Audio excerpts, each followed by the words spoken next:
c'est l'été. On va continuer notre chemin où on se balade dans les psaumes. Les psaumes, c'est un peu comme la citation fameuse de Forrest Gump. C'est un peu comme une boîte de chocolat, on ne sait pas ce qu'on va trouver.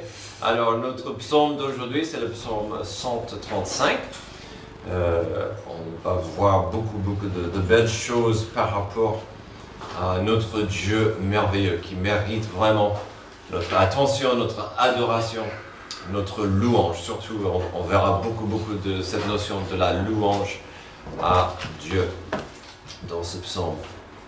Donc, parlons un peu de notre planète. Elle est belle de loin. On ne doit pas avoir cette perspective-là de l'espace pour apprécier notre planète belle de loin. Elle est magnifique. Mais c'est vrai que ce n'est pas un secret que quand on s'y approche, elle commence à prendre un air plus triste. Alors bien sûr, ce n'est pas la planète elle-même qui est le problème, malheureusement c'est nous, les êtres humains.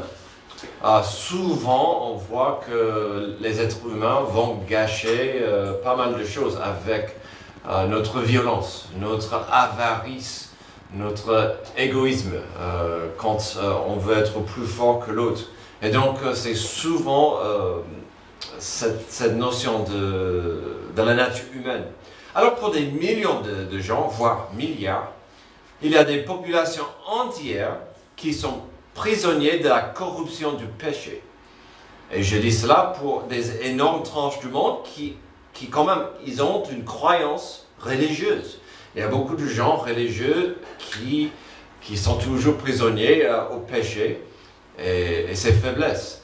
Malgré la religion et des croyances spirituelles de leur culture, ils sont prisonniers dans un monde cruel et infecté. J'ai grandi dans un pays avec beaucoup d'anciennes religions des ancêtres. Ça n'empêchait pas que beaucoup de gens étaient à une époque des cannibales. Donc la religion ne font pas forcément quelqu'un de bien et correct.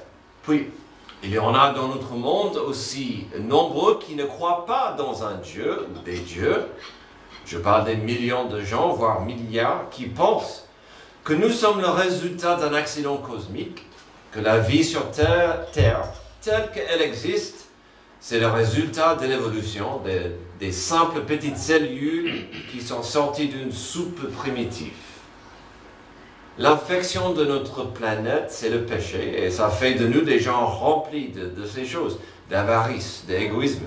Cette violence qui peut se manifester ouvertement, parfois même pas ouvertement. Il y a beaucoup de gens qui vivent, qui cachent bien la violence et la haine dans le cœur. Et ça ne se voit pas. C'est pourquoi Jésus parlait aussi fort de la notion de même d'injurier et dire des choses sur son frère. Ça vient d'un cœur affecté. C'est la même chose que de tuer son frère. Et donc, où cette notion de cacher notre violence est plus évidente quand on peut envoyer des commentaires anonymes sur l'Internet. Mais ça, c'est une autre chose. Et donc, il y a des gens qui sont infectés par cette mocheté et la méchanceté. Cette infection touche l'existence entière de notre planète, que ça soit des gens religieux ou pas. Aujourd'hui, nous n'allons pas regarder le psaume 135 pour critiquer des athées, des agnostiques ou des gens qui croient en d'autres dieux que Jésus. Mais ce que nous pouvons faire, c'est de prendre notre psaume du jour et montrer quelques aspects, quelques valeurs de Yahvé pour dire à ces gens que déjà la Bible est bien plus qu'une collection de récits et de fables. Beaucoup de gens disent oui, la Bible c'est juste des histoires, ce n'est pas vraiment quelque chose de vrai. Et puis on peut prendre ce psaume et dire, déjà la Bible est la parole de Dieu. Si elle est la parole de Dieu, elle existe afin de nous aider à mieux connaître Dieu. Elle existe, la parole aussi, afin de mieux communiquer avec Dieu et puis de mieux communiquer de ce Dieu aux autres. Donc la Bible est là pour nous aider d'être plus proches de Dieu, mais aussi communiquer, expliquer Dieu, comme on a entendu tout à l'heure avec Antoine hier qui a parlé du salut avec des gens. C'était simple et vraiment dans la conversation, bravo. Certes, nous verrons vite que ce psaume, c'est un passage très, entre guillemets, juif. Culturellement parlant, c'est bien ancré dans le monde d'Israël et son passé et son histoire. Mais nous verrons vite que ces leçons de ce psaume, ces valeurs, vont très bien pour aujourd'hui dans l'ère de l'Église. Si ce monde aura de l'espoir un jour, ça devrait venir de Dieu. Alors dans un monde brisé, dans un monde perdu, nous avons l'espérance que Dieu veut faire partie de nos vies. Et ça, c'est une grande espérance pour nous. Dieu n'est pas distant. Il n'est pas absent. Il veut faire partie de nos vies. Alors dans ce cas, et on verra dans ce psaume, Dieu nous invite d'accepter son appartenance. Verset 1. Louez l'Éternel. Louez le nom de l'Éternel. Louez le serviteur de l'Éternel. Qui vous tenez dans la maison de l'Éternel, dans les parvis de la maison de notre Dieu. Louez l'Éternel, car il est bon. Chantez en l'honneur de son nom, car il est beau. L'Éternel s'est choisi Jacob, Israël, pour qu'il lui appartienne. Donc parlons un peu de cette appartenance. C'est quoi l'appartenance? Fait d'appartenir, l'appartenance d'une personne à une communauté.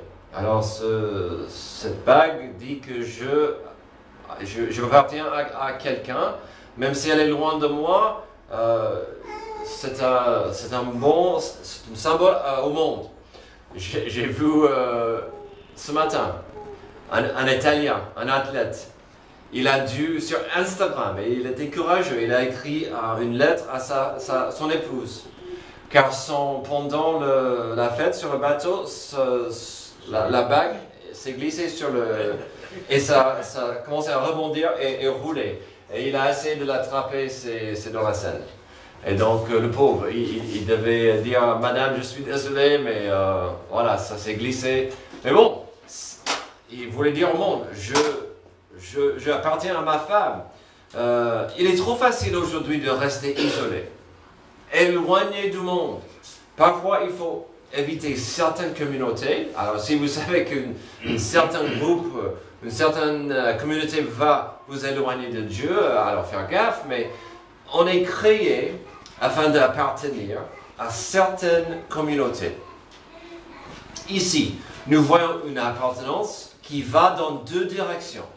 D'abord, au verset 2, c'est clair que nous sommes censés louer, adorer l'Éternel. D'adorer qui il est, mais aussi d'adorer son nom, de louer son nom. Alors, les racines du nom Yahvé sont magnifiques. À la base, il veut dire « je suis, je serai ». Donc, ça implique que Dieu est éternel. Amen. La description simple du nom est Seigneur, ou Maître, ou même Créateur. Et donc, on peut dire que Yahvé c'est simple, mais en fait, il y a beaucoup de choses autour de Yahvé. Donc, un appel à louer l'Éternel et son nom, en principe, fera la même chose. Si je dirais, je veux louer Dieu, je veux louer son nom, c'est pas mal, c'est la même chose. C'est au verset 2 où on peut constater que cet appel à la louange au début, cet appel à l'adoration était tout de même spécifique, c'était visé plutôt aux prêtres et aux lévites. Des gens qui avaient un métier d'aider des gens de entrer en communion avec Dieu au temple. Alors certes, nous verrons que la première appartenance ici est plutôt liée au sanctuaire ou au temple de Dieu, car il parle à ses serviteurs dans les parvis du temple. Pour ce psaume, l'auteur, notre psalmiste, commence son appel aux serviteurs du temple. Une simple application aujourd'hui serait de dire que c'est une bonne idée que des pasteurs, des diacres, des enseignants, des anciens soient toujours prêts à louer Dieu, certes, mais aussi d'être prêts à mener d'autres gens, d'aider d'autres gens de chercher Dieu.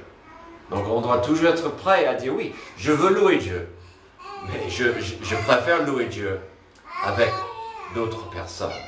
J'aime bien expliquer aux gens pourquoi je veux louer mon Dieu. Quand vous lisez des pages de l'Ancien Testament surtout, il est intéressant de voir que parfois ces gens, les Lévites et les prêtres, n'étaient pas toujours fidèles à cet appel. C'est intéressant que ce psaume commence avec les leaders spirituels du peuple. Car quand vous voyez dans les pages, parfois ce n'était pas vraiment donné. Surtout dans ce qu'on appelle les prophètes mineurs, les petits livres à la fin de l'Ancien Testament. Pourquoi le peuple errait si loin de Dieu? C'était quoi toujours le message de ces prophètes? C'était revenez à Dieu. Revenez à Dieu. Vous êtes religieux, mais vos cœurs sont loin de Dieu. Vous pratiquez les rites au temple, au sanctuaire, mais vos cœurs sont loin. Et ça revient souvent aux leaders. Et donc c'est pas mal comme façon de commencer ce psaume. Parlons de l'appartenance, on trouve au verset 3 et verset 4 que même si cet appel semble avoir commencé avec les prêtres, il vite devient un appel au peuple d'Israël, ou un peuple à toute la famille. Versets 3 et 4, louez l'Éternel, car il est bon. Chantez en l'honneur de son nom, car il est beau. L'Éternel s'est choisi Jacob, Israël, pour qu'il lui appartienne. Donc c'est un bon rappel à tout le pays. On est choisi par Dieu. Dieu nous a choisis, il a choisi Jacob, il a choisi Israël et il a un plan pour nous. Encore avec un peu de lecture dans la Bible, vous verrez que Dieu n'a pas choisi ce peuple parce qu'ils étaient meilleurs ou supérieurs aux autres.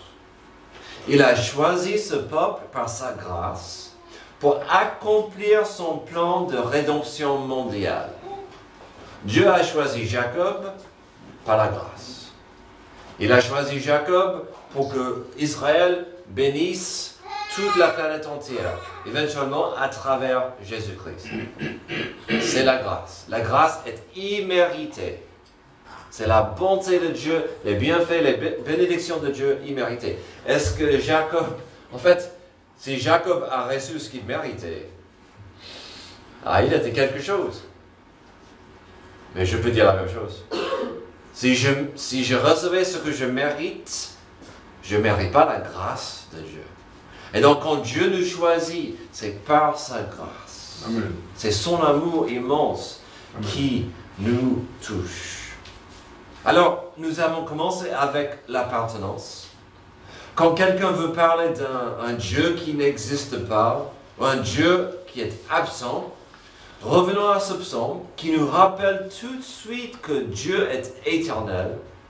Il est notre créateur et il veut que les gens appartiennent à son plan. Dieu veut que vous apparteniez à ce qu'il est en train de faire. Ou, comme on a dit tout à l'heure, de porter du fruit pour la gloire de Dieu. Alors, dans un monde brisé et perdu, nous avons l'espérance que Dieu veut faire partie de nos vies. Dieu nous invite, deuxième, d'apprécier sa puissance. Versets 5 à 7, oui, je sais que l'Éternel est grand, que notre Seigneur surpasse tous les dieux. Tout ce que l'Éternel veut, il le fait. Dans le ciel et sur la terre, dans les mers et dans tous les abîmes. Il fait monter les nuages des extrémités de la terre. Il produit les éclairs et la pluie. Il tire le vent de ses trésors. Alors, pour que vous le sachiez, la puissance de Dieu est mise en évidence dans la plupart de ce psaume. Donc, on verra la puissance de Dieu dans des domaines différents. Au début, dans les versets 5 à 7, comme nous venons de voir, on voit une louange du Créateur qui a créé notre monde et il a mis en place. Déjà, le verset 5 est intéressant quand on regarde la puissance de Dieu liée aux dieux, entre guillemets, divers dans l'histoire de notre monde. Verset 5. Oui, je sais que l'Éternel est grand, que notre Seigneur surpasse tous les dieux. Et puis, il explique un peu la puissance de Dieu dans sa création. Chose que je trouve très très intéressante, car à une époque, il y avait le Dieu de la mer. Il y avait les dieux des cieux, le Dieu des montagnes, et le Dieu des vallées. Et donc, dans ce psaume, il dit, ok, c'est gentil, mais notre Dieu a créé tout ça.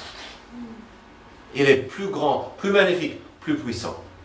Et puis, il y a des récits, des histoires de l'Ancien Testament où Israël a été en guerre avec un ennemi. Ils ont gagné la bataille, ils ont dit, ah, c'est parce que leur Dieu, c'est le Dieu des vallées. On va les attaquer dans la montagne. Et Dieu a dit, ok, je suis toujours Dieu, donc vous allez gagner cette bataille, peu importe, car il faut qu'ils sachent, je suis le Dieu Tout-Puissant. Puis au verset 6 et 7, on est rappelé d'une vérité importante. Yahvé, le Créateur et le Dieu Tout-Puissant, peut faire ce qu'il veut avec sa création. Encore cette vérité surgit de temps en temps dans l'Ancien Testament, avec des miracles que Dieu a opérés afin de voir l'accomplissement de sa volonté.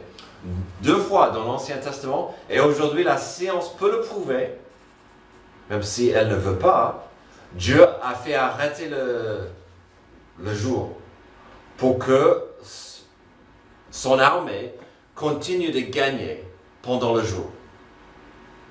D'accord? Avec Josué, et je ne me souviens plus qui était le deuxième. Parfois, Dieu a envoyé du feu, il a envoyé de la grêle, il a envoyé des frêlons. Dieu peut faire ce qu'il veut avec sa création. Amen. C'est pas pour se vanter, mais pour accomplir sa volonté. Et puis cette notion de sa puissance continue plus spécifiquement dans les versets à venir, verset 8, où on voit l'accomplissement final des 10 plaies. Il a frappé les premiers-nés de l'Égypte.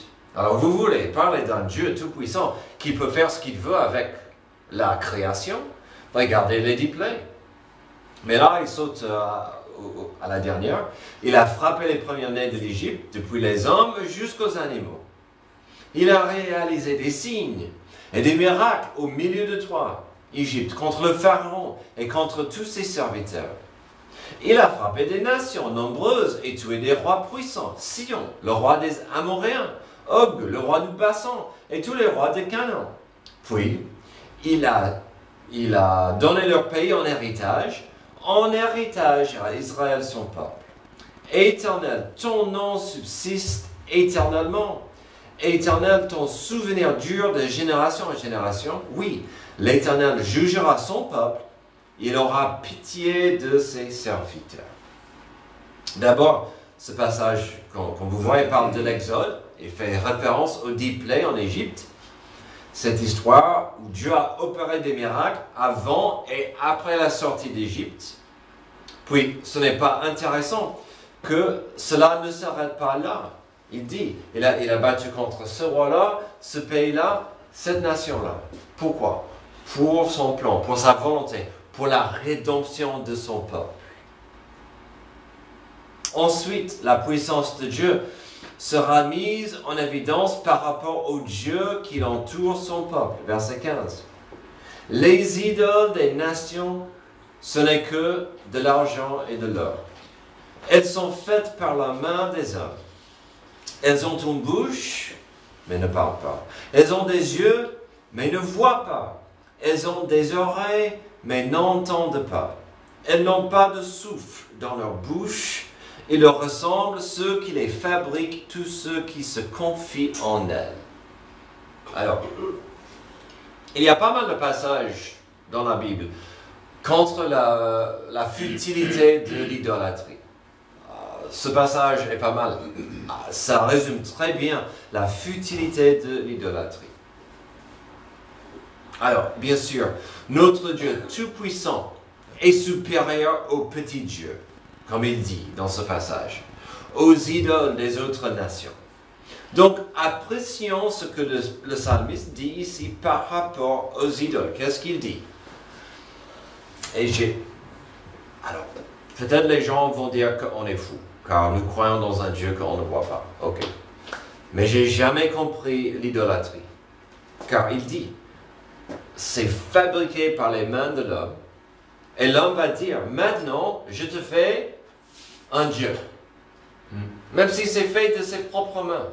Et puis, comme le passage dit, cette idole ne peut pas voir, ne peut pas parler, ne peut pas sauter. Je danse pas, d'accord? Mais on donne de l'honneur à ces objets faits par la main. Ça n'a pas de sens. C'est illogique et ce passage en est clair.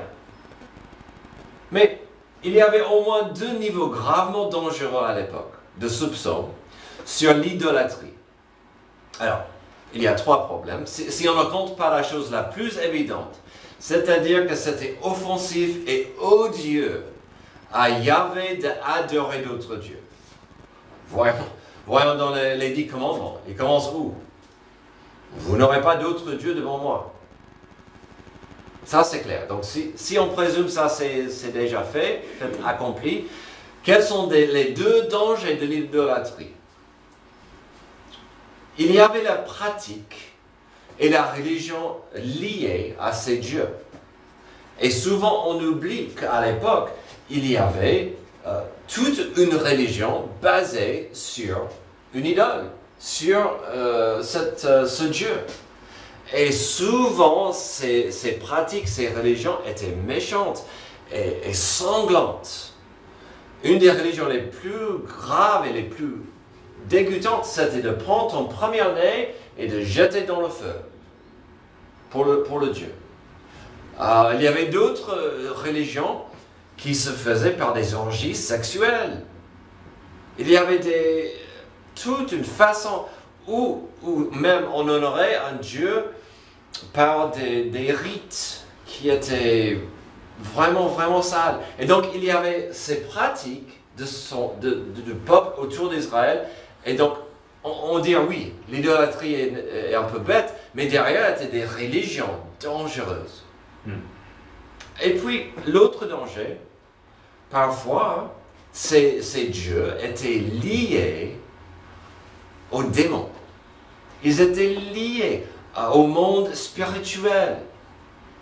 Je pense que peut-être on a quelques-uns ici qui pourraient parler de certaines pratiques qui se font au pays, qui sont liées aux esprits, aux démons. Et on donne beaucoup de respect aux...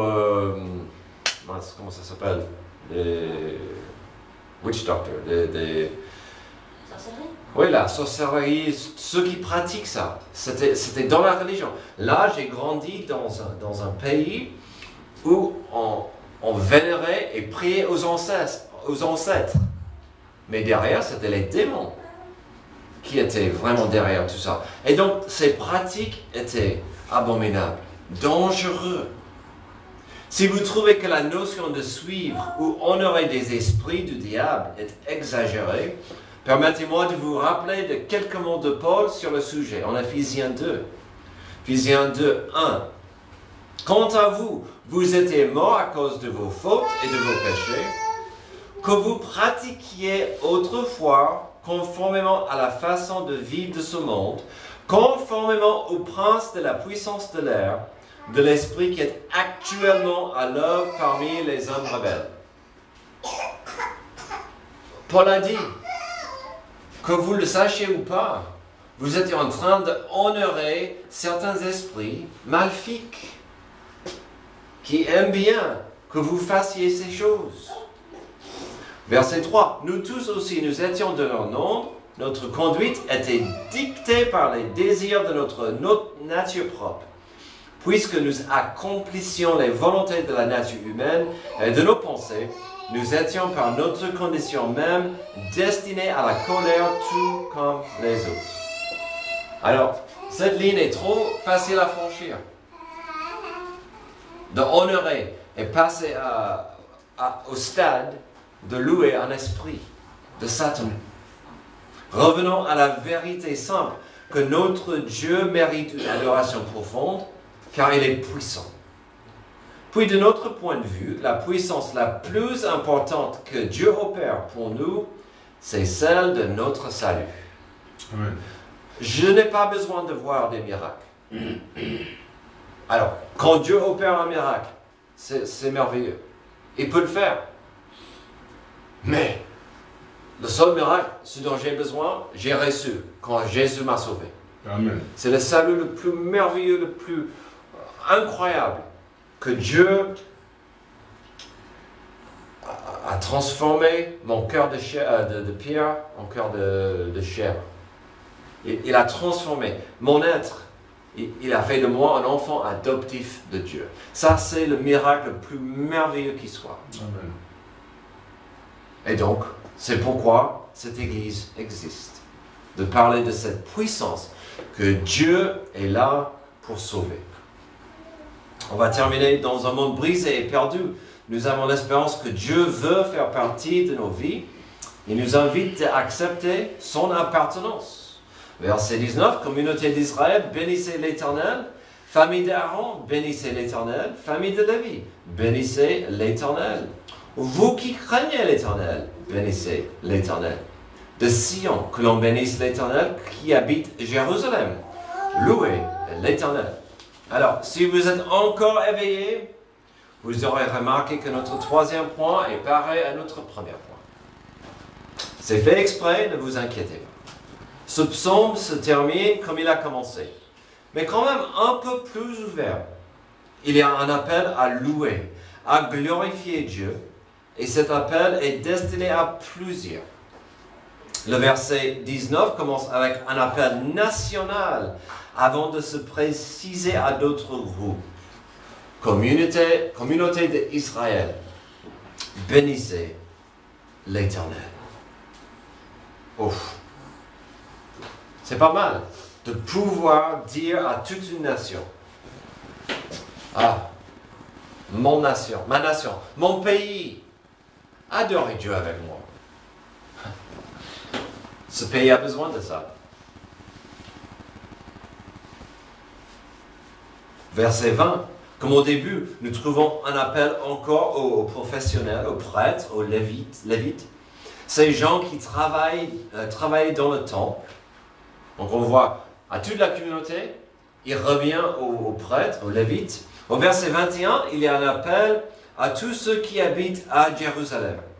Si vous étiez parmi nous dimanche dernier, vous comprendrez pourquoi cela est important. On a vu la semaine dernière dans notre psaume que Jérusalem était vraiment le siège de Dieu. C'était l'endroit que Dieu voulait pour son temple, pour sa demeure, on a vu.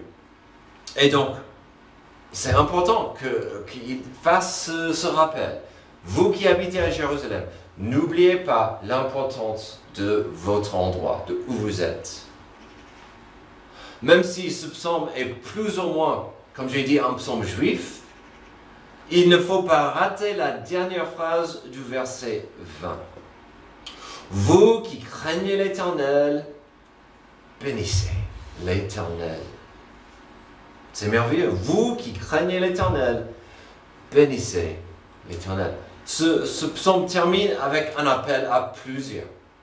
Mais en même temps, c'est un appel à tous ceux qui croient en lui, ou même plus, qui ont un respect profond de lui.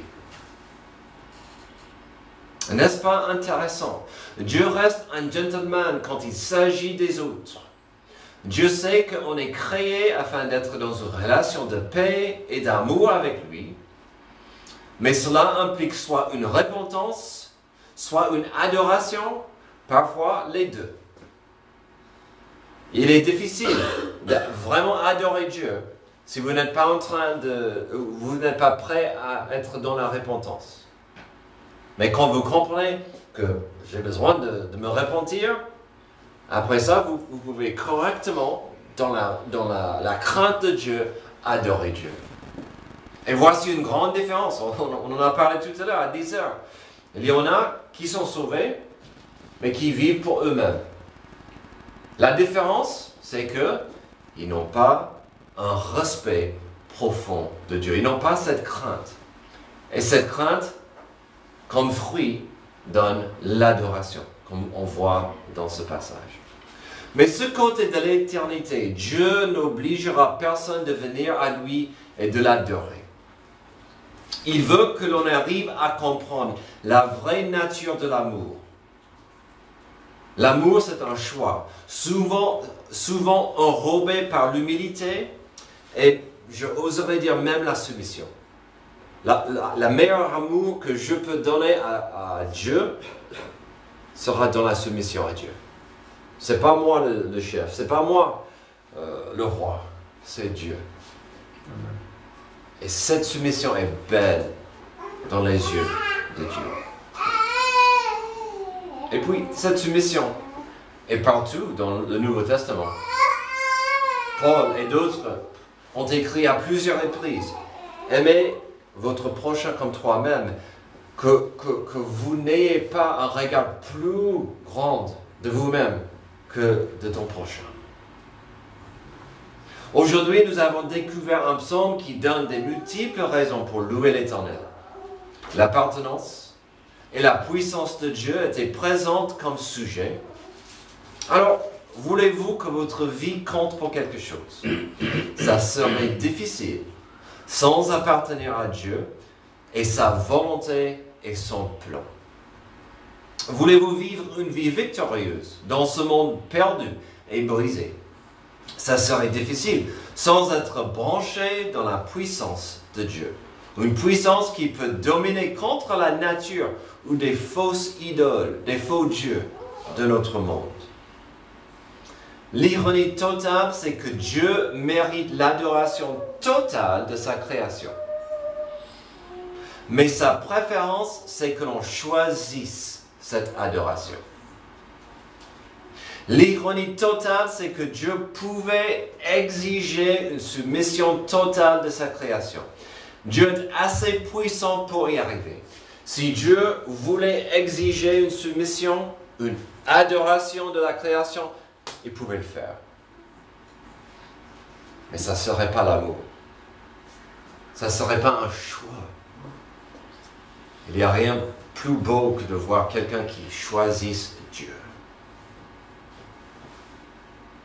Alors, qu'est-ce que Dieu préfère? Dieu veut que nous acceptions son amour pour nous tel qu'il a présenté. Un amour qui a envoyé Jésus à notre place à la croix de condamnation. C'est ça l'amour. C'est ça la submission de l'amour. Comme Romains 5 nous explique, à peine mourrait-on pour un juste. Et je le dis souvent, si vous êtes honnête, et le plus jeune que vous êtes, si vous êtes honnête, faites une liste des gens que vous seriez prêts à mourir pour ces gens. Si vous êtes honnête, la liste devient courte. Très courte. Mais, il y en a sur la liste. Je mourrai pour un tel, pour un tel. Peut-être pas pour un autre.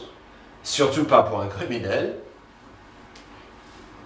À peine mourrait-on pour un juste. Peut-être accepterait-on de mourir pour quelqu'un de bien. Mais voici comment Dieu prouve son amour envers nous, alors que nous étions encore des pécheurs. Christ est mort pour nous. Puisque nous sommes maintenant considérés comme justes grâce à son sang, nous serons à bien plus forte raison sauvés par lui de la colère de Dieu. En effet, si nous avons été réconciliés avec Dieu grâce à la mort de son Fils, lorsque nous étions ses ennemis, nous serons à bien plus forte raison sauvés par sa vie maintenant que nous sommes réconciliés. La puissance de Dieu, la gloire de Dieu, tout ça mérite un choix. Notre soumission, notre amour, et le but de ce psaume, c'est de louer Dieu. Alors, on voit que Dieu mérite ça parce qu'il nous a aimés le premier. Prions. Merci Dieu pour ce passage qui nous rappelle combien tu es magnifique, combien tu mérites notre adoration. Mais c'est une adoration qu'on ne peut pas obliger à qui que ce soit. Ta patience est immense, ta compassion est profonde. Et nous vivons parmi des gens qui n'ont aucun intérêt à te connaître. Aide-nous à vivre des vies qui reflètent cet amour, cette réalité que tu es un Dieu merveilleux. Aide-nous à vivre pour toi aujourd'hui. C'est dans le nom de Jésus que j'ai prié. Amen. Levez-vous s'il vous plaît pour notre dernière chant.